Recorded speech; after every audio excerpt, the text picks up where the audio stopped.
Check out FlipsideGaming.com for all your gaming needs. Use the promo code HEROES to save 10% on all orders over $10 and support the channel at the same time.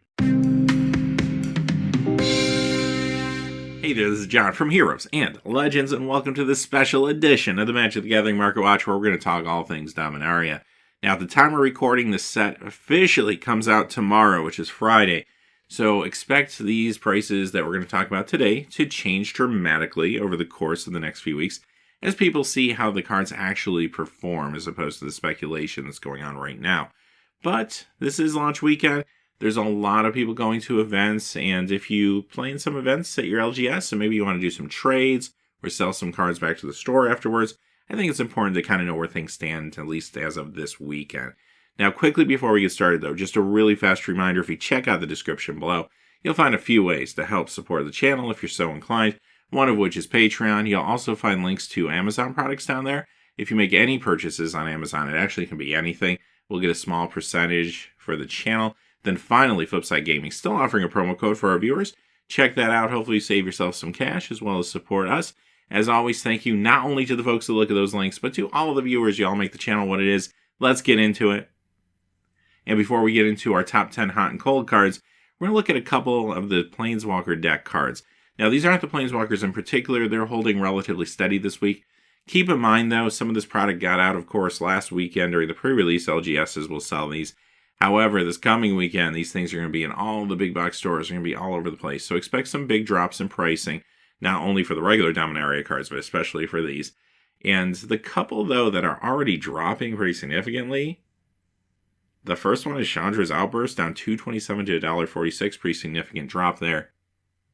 The other one is Nyambi Faithful Healer, very affordable right now. And these cards are really meant for casual play. This one's particularly interesting, though, because through proxy, this allows you to make Teferi Timebender your commander, kind of, sort of, because this could be your commander.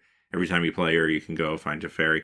So it's kind of interesting and different. I mean, not necessarily super powerful play or anything like that, but that's not always what Commander's about.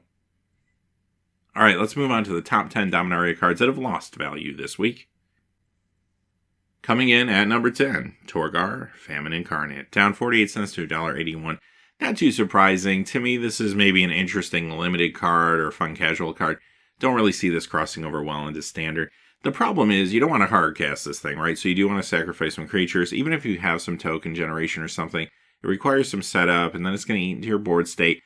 And then when all's said and done, you get a 7/6. Even if you pull that off and get it out quickly, it's good, but it's not amazing. It doesn't have evasion. It doesn't have any way to really protect itself, like hexproof or something like that. So for the resources you are throwing away to get this, you better be getting something that you know is going to have an impact. And I have no guarantee this is going to have any impact, unfortunately, in the world of Standard. So I think it's just too clunky and too inconsistent. I do think this is basically relegated to bulk rare at this point.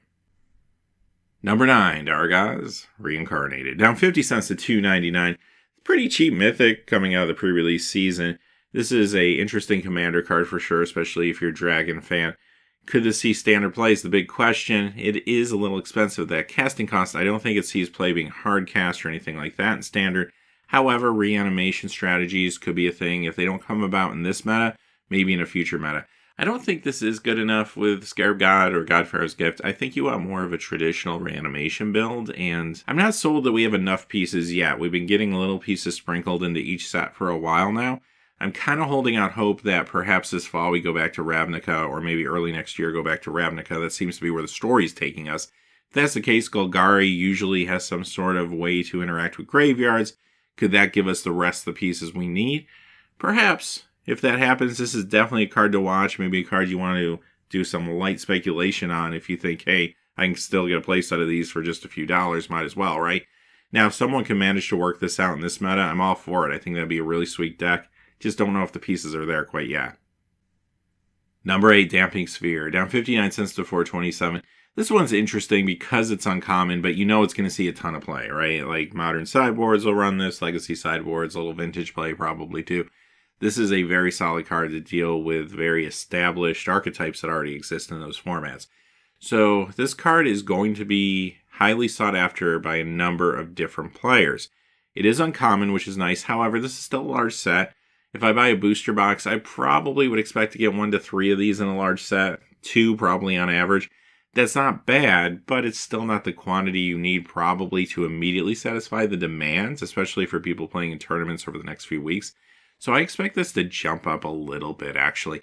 I would consider this card maybe very similar to Fatal Push in some ways as far as its pricing is going to go. Would not be shocked to see this at about $6, $7, at least for a little while. And then once everybody kind of gets their copies, it will cool off a little bit and come back down maybe towards this price range. But I do think there's a little bit of a ride in store for this one coming up. Number 7, Gilded Lotus, down 61 cents to $3.78. Awesome reprint here. Glad they did this at Rare, not Mythic. Like, I wouldn't have been shocked to see this at Mythic. Happy it's at Rare. It gives the Commander players especially another opportunity to pick these up at a decent price point, which is awesome. And it feels like that at least maybe there's going to be enough out there to satisfy the demand initially, and that's kind of nice. Could this see some standard play? Perhaps in a deck at some point, maybe a 1 or 2 of. Wouldn't be surprised at that either. It's a very, very good card. Number 6, Joso Vessel, Lich Knight, down 63 cents to $1.98. And, standard players are going to look at this card and say, 4/5 is okay, but it's legendary, that's a little awkward, and I'm probably not going to be able to pay the kicker. If I can't pay the kicker, is this card worth me playing? Probably not. So if there is a deck that is a big mana deck eventually that can pay off this kicker, wonderful. I don't really see it happening. I just think right now the format's too fast. Maybe post-rotation things change. But I mean, look at these mono-red aggro decks that we saw from the last meta. They're still going to be good. There's going to be pieces making them even better. Or even if you're not even mono-red, just all the varieties of aggro that were successful last time around. I think this card's just a little too slow, unfortunately. It's got decent stats, but again, that legendary holds it back a little bit. So I don't think people have high expectations for this. Another really cool commander card, though, and a limited bomb if you can pull off that kicker for sure. Number 5, Traxos, Scourge of Krug, down 67 cents to $3.50.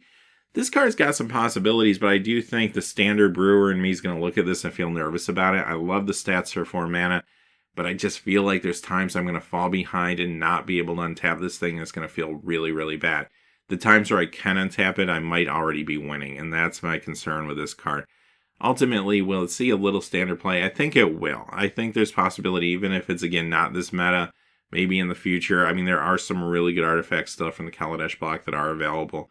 And if this card does see play, I don't think it's like a 4 of necessarily, but I could see it as a support card. I wouldn't want this to be my lone win condition or anything like that in a deck, but there might be some decks that can support this. Price point wise, though, I don't expect this to be anything incredible, just due to the fact that if it does see play, I think it will be relatively limited. Number 4, Thran Temporal Gateway, down 70 cents to $3.55. I really like this as a commander card. I realize there's older cards that do similar things, but if I run a deck where I like to cheat stuff into play, another card that will do that is definitely not a bad thing, right? Even if there are some restrictions around it. So I'd be happy to run this. Brawl players, yeah, you don't have access to those older cards, so this would be really good there, I think, especially with all the new legendary creatures, and there's plenty of targets, not just in this set, but throughout the standard legal cards. What about standard itself, though? Well, I think it's a little clunky. 4 to cast, 4 to activate, and you have to have something in your hand that you can put on the battlefield that will matter at the time. You're asking for a little too much, I'm afraid, especially in a format where a Braid exists. And a Braid is definitely going to still be a strong card. I think Red's going to be a very played color, as it was last meta.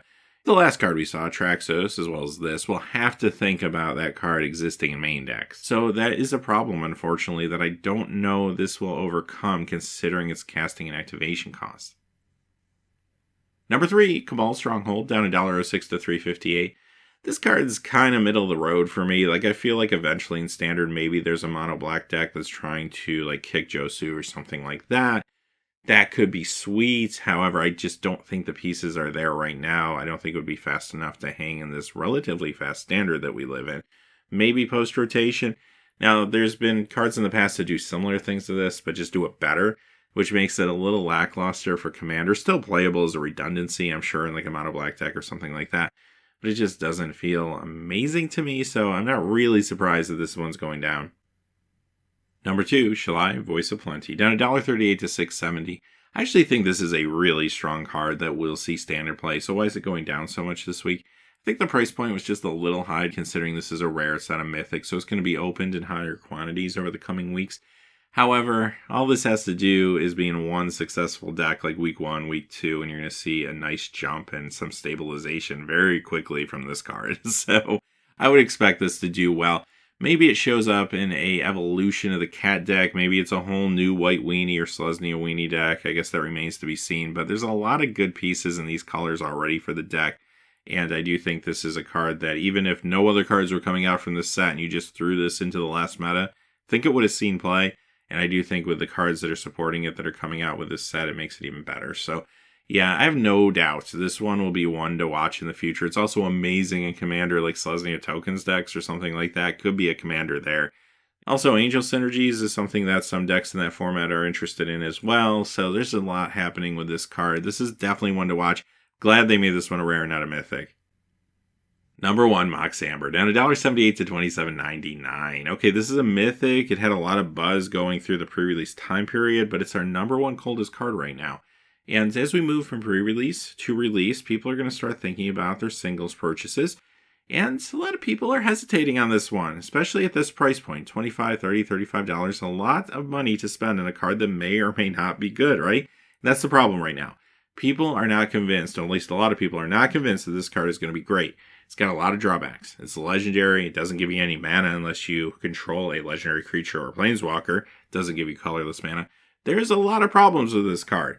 And people are not going to gamble on this card at this price point.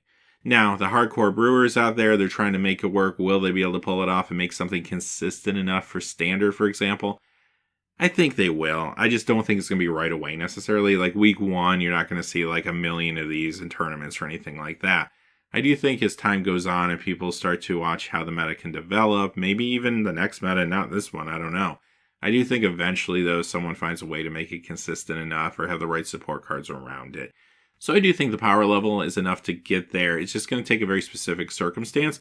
And the problem with that is that means it's probably a very specific build. This isn't going to be like in 10 builds or something like that.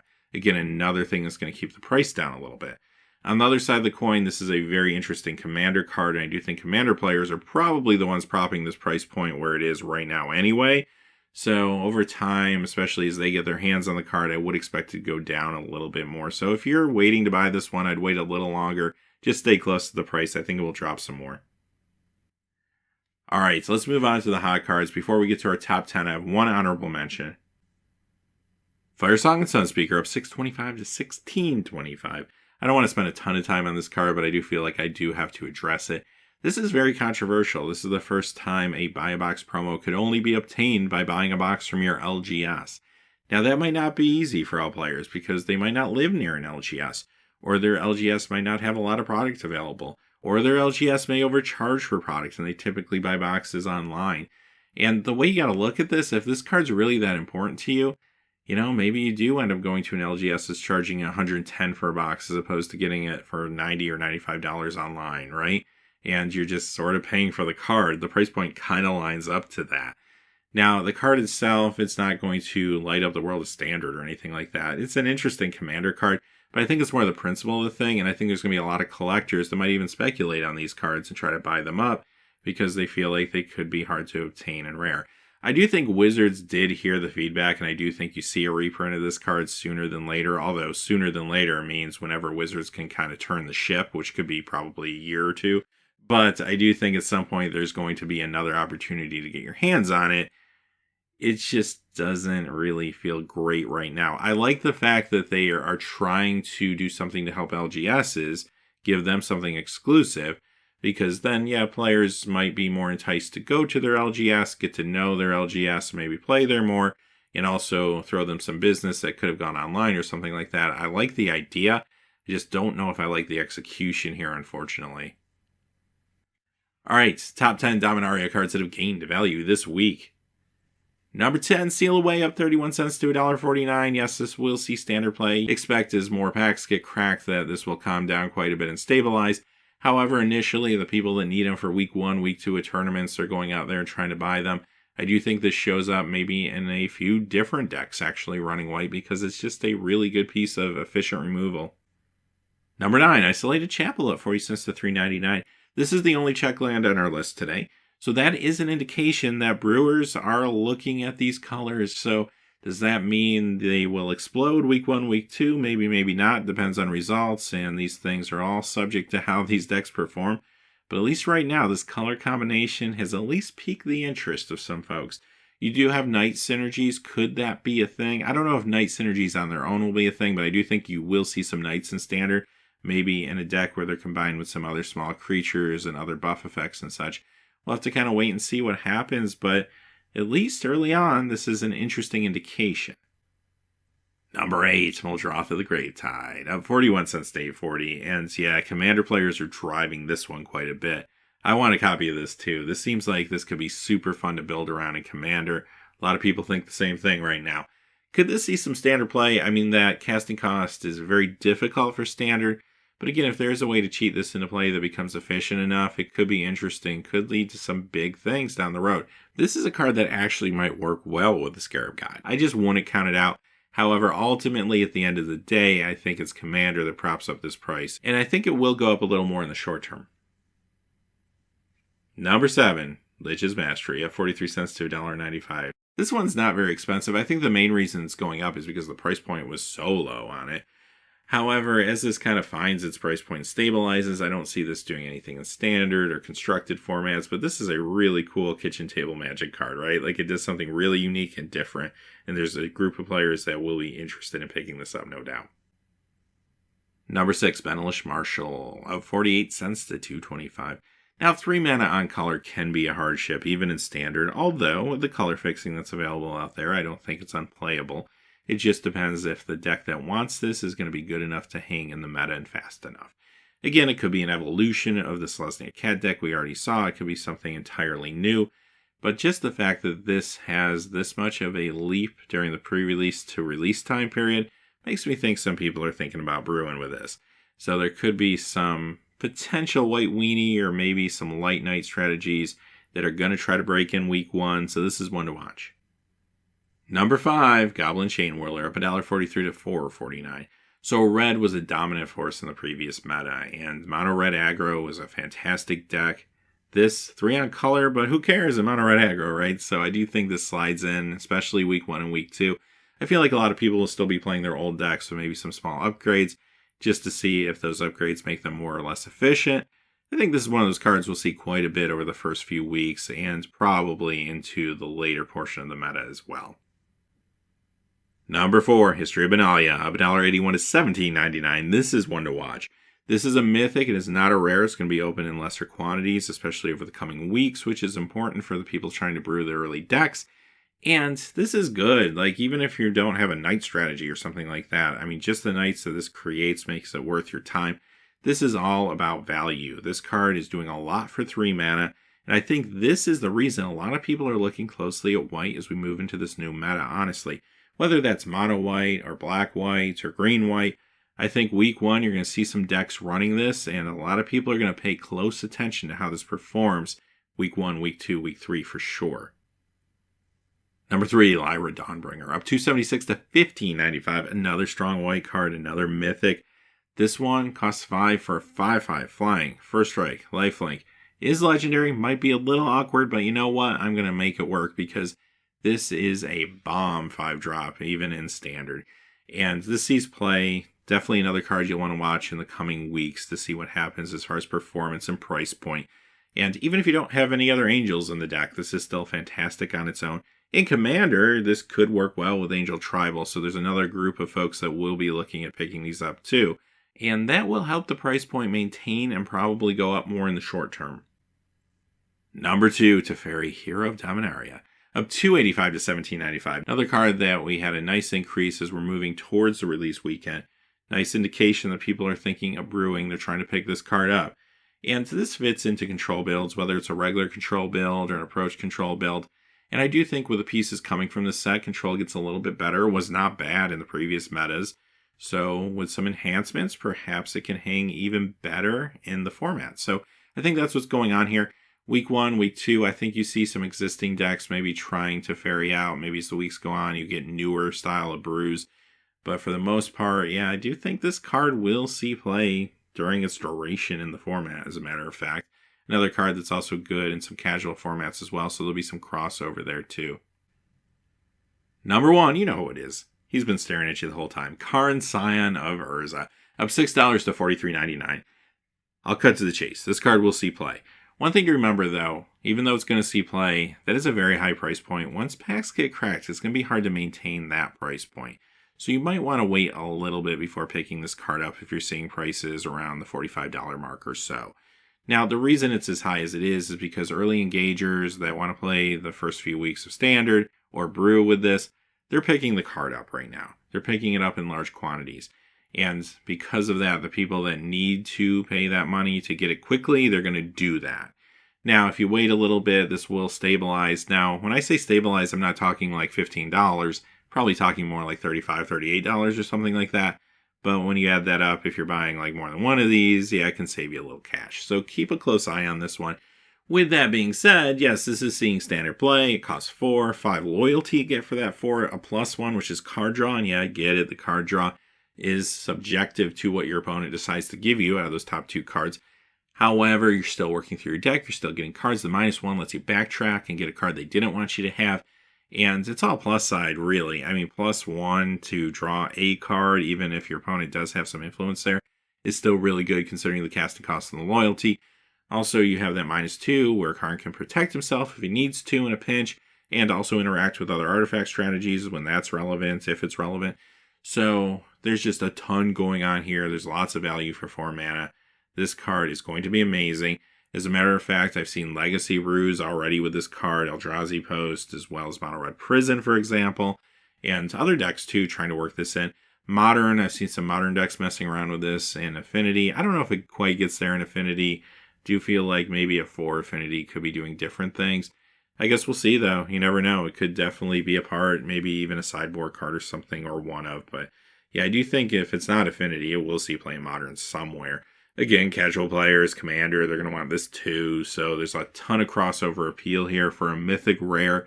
This is definitely going to be the crown jewel card of the set, I have no doubt.